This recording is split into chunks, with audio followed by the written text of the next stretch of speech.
ये ना उस ज़माने का ये था मीना बाज़ार।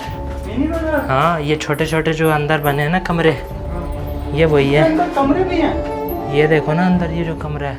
मैं जाऊँ क्या? बहुत अंधेरा है।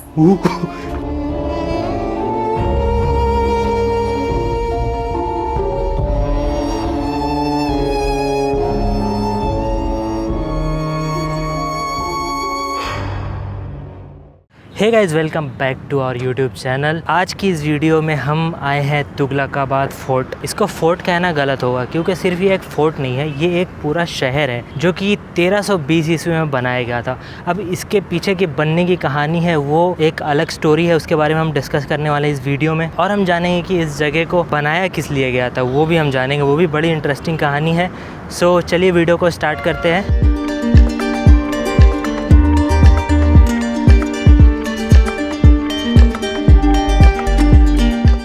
कहानी हमारी शुरू होती है अलाउद्दीन खिलजी से, जो कि तुगलक डायनेस्टी से पहले रूल करते थे दिल्ली में।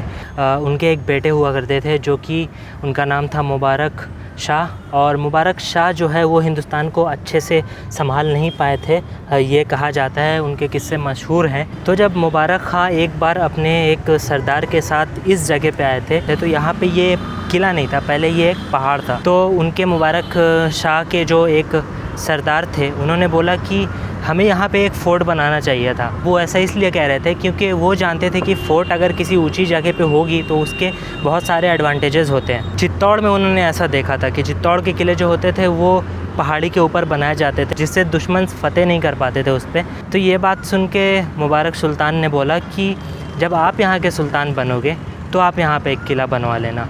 और कई बात क्या होता है कि हम जो बोलते हैं वो समटाइम्स सच हो जाती हैं बातें, और ऐसा ही हुआ। मुबारक शाह की डेथ हो गई कुछ टाइम के बाद, और बाय चांस जिन्होंने ये बोला था कि हमें यहाँ पे एक फ़ोर्ट बनाना चाहिए, जिस सरदार ने, वो यहाँ के बन गए सुल्तान। उनका नाम था ग़ियासुद्दीन तुगलक। जी हाँ, तो ये फ़ोर्ट का निर्माण किया था ग़ियासुद्दीन तुगलक ने 1320 ईस्वी में।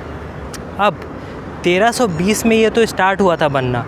कैन यू बिलीव कि ये पूरा जो एरिया है मेरे पीछे पूरा 2 साल में कंप्लीट हुआ, सिर्फ 2 साल। मैं भी इस जगह पे पहली बार आया हूँ, मुझे भी इसका कुछ आइडिया नहीं है ये जगह कैसी होगी, कितनी बड़ी है।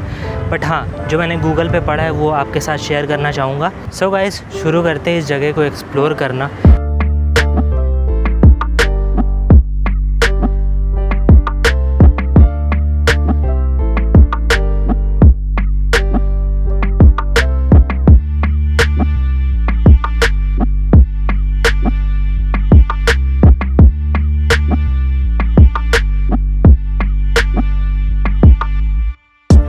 हमारा मिशन है कि अब हम को उस वाले टॉप पे जाना है और वहाँ से आपको व्यू दिखाएंगे जो कि कमाल का लगता है।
तो चलते हैं।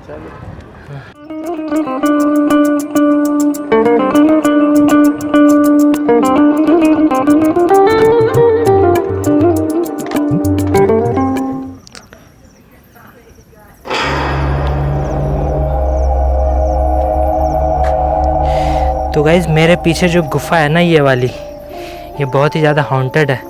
स्मेल आ रही है अवेश। हाँ चलो।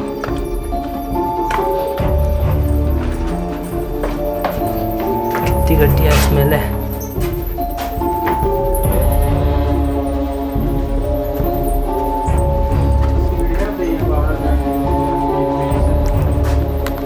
तुम्हें हवेश, जब तुम बाहर पानी लेने गए थे ना, तो पता है वो क्या गार्ड क्या कह रहा था कि यहाँ पे इतने खतरनाक वाले सांप है ना, ब्लैक वाले कोबरा। कोबरा? हाँ। बच के भाई, वैसे भी जंगल बहुत है ना।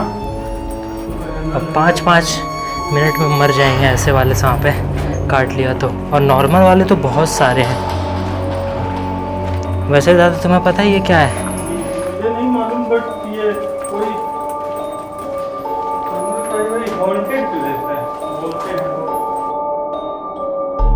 उस ज़माने का ये था मीना बाज़ार। मिनी बाजार? हाँ, ये छोटे छोटे जो अंदर बने हैं ना कमरे, ये वही है। अंदर कमरे भी हैं? ये देखो ना अंदर ये जो कमरे हैं, जाओ जाओ।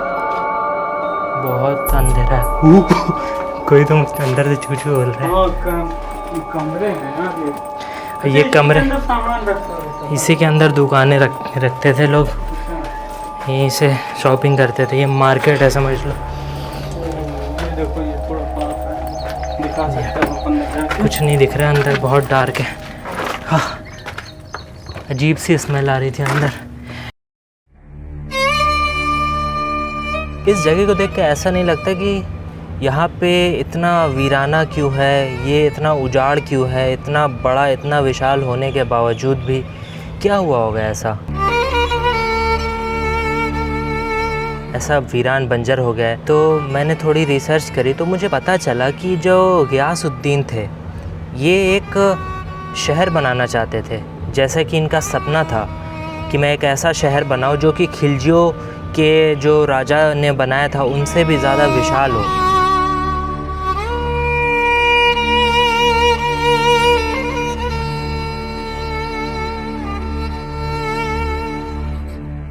उसके लिए उन्होंने अपने सारे मज़दूरों को बुलाया, दिल्ली के जितने भी थे सबको बुलाया, और एक ही काम पे उन्होंने लगा दिया कि तुम्हें ये विशाल शहर बनाना है जिसका नाम होगा तुगलकाबाद फोर्ट।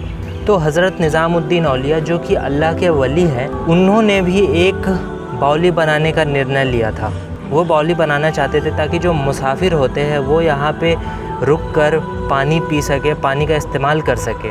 लेकिन जब गियासुद्दीन को ये बात पता चली कि मेरे महल के साथ साथ कोई और भी है जो कि मज़दूरों को व्यस्त रख रहा है अपने किसी चीज़ के लिए, ये बात सुनकर गियासुद्दीन को बहुत ज़्यादा बुरा लगा। तो उसने आदेश दिया कि कोई भी मज़दूर मेरे महल के अलावा कहीं भी काम नहीं करेगा। अब बेचारे मज़दूरों के पास कोई ऑप्शन नहीं था, उन्हें काम करना पड़ता था। तो जो मज़दूर थे जो कि अकीदत रखते थे हज़रत निज़ामुद्दीन औलिया से, वो दिन में तो काम करते थे महल के लिए, लेकिन जब रात होती थी तो वो चिराग की रोशनी में बावली के काम में लग जाते थे।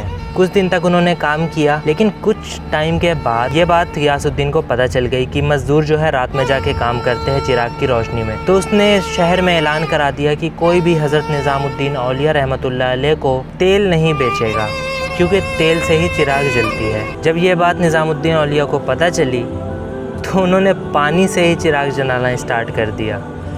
अब वो अल्लाह के वली थे, उनके लिए तो ये पॉसिबल था। खैर जब थोड़ा टाइम गुजरा तो ये बात भी उसे पता चल गई राजा को। अब ये बात सुनकर उसने ऐलान किया कि मैं खुद निज़ामुद्दीन औलिया को इसके लिए सज़ा दूंगा। उस वक्त वो दिल्ली में नहीं था, वो बंगाल में किसी जंग में मुब्तला था। जब हज़रत निज़ामुद्दीन औलिया को ये बात पता चली कि वो सज़ा देना चाहता है उन्हें, तो उन्होंने एक बात कही कि दिल्ली अभी दूर है। हालांकि उन्होंने अरबिक में कही थी, बट उर्दू में इसका ट्रांसलेशन यही है कि दिल्ली अभी दूर है।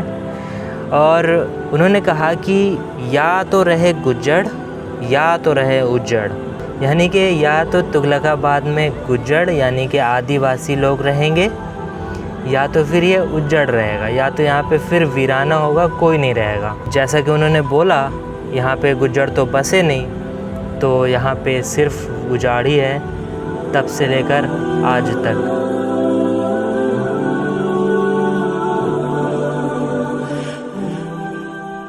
तो ये थी इसके पीछे की हकीकत कि क्यों ये तुगलकाबाद शहर जो बसाया गया था इतनी मेहनत से, वो बिल्कुल भी आबाद नहीं हैं आज।